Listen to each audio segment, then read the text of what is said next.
Hi guys, and welcome back to the Bookaholics Rehab. I'm Jordan and this is my Friday video. For you guys who know that I'm graduating on Thursday, don't worry, I still am graduating on Thursday. This video is pre-recorded because I'm not going to get a chance anyway. So yeah, and then next week I should have a vlog and a book haul for you. And then on the Wednesday, obviously it'll be the end of the month, so I'll be doing my TBR and my wrap-up video for you guys. So hopefully everything, fingers crossed, if everything goes to plan, that'll be up next week. So this video is my top 7 books of 2014 because we're in month 7, so I've decided to narrow down 64 books that I've read this year down to 7, 1 for each month.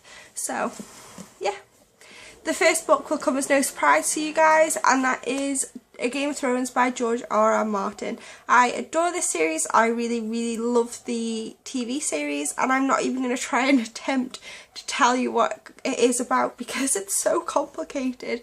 But what I will say is, if you're a fan of the TV series and you're humming and hawing of whether or not to read the books, then read the books because they are so much better than the TV series ever could be.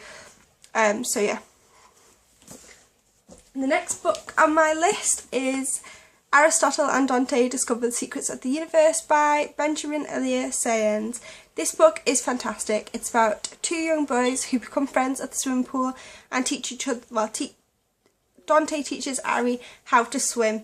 So yeah, and it's their progression of their friendship, and I just thought that this was so beautifully written, and by the end I was like, no, it can't be over, because it was so brilliant. So yeah. Book 3 is The Shock of the Fall by Nathan Filer. So this book is basically a story about a young man called Matty whose brother dies when he's young, and it follows him descending into mental illness basically, and it's so realistically written. The characters are so realistic, and the situations and the speech is just so realistic as well.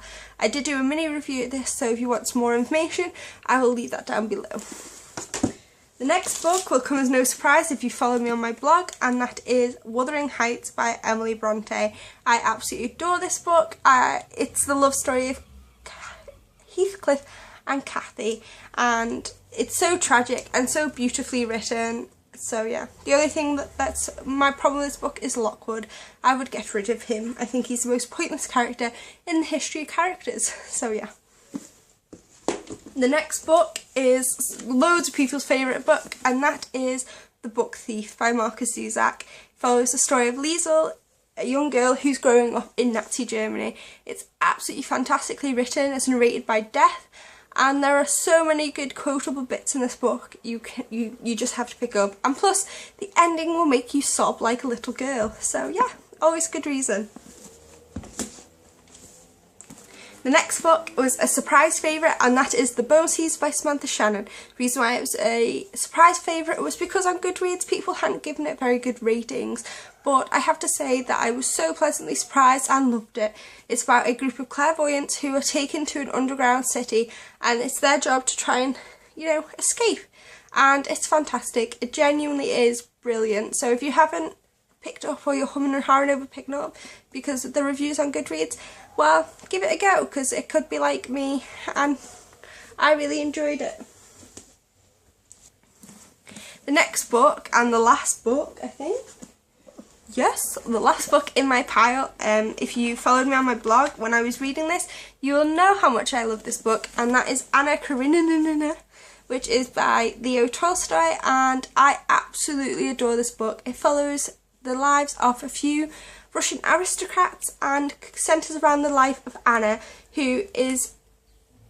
and her lover, Vronsky, and it's basically a tragic love story about what happens when they decide to be with each other over everybody else in the world. So yeah, absolutely adore this book, and if you're daunted by the size of it, don't be, because I fled through. I think I read it in 3 or 4 days. Like, it was ridiculous how fast I got through this book. It is a little bit hard going at times, and the names are a little bit confusing because they're all Russian, but the story behind it is so much better. So yeah, give it a go. So that's it guys, that is my top 7 books of 2014.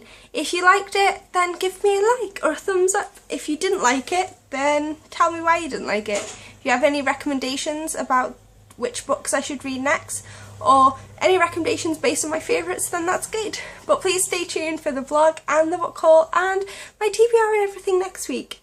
Love you guys. See you later. Bye.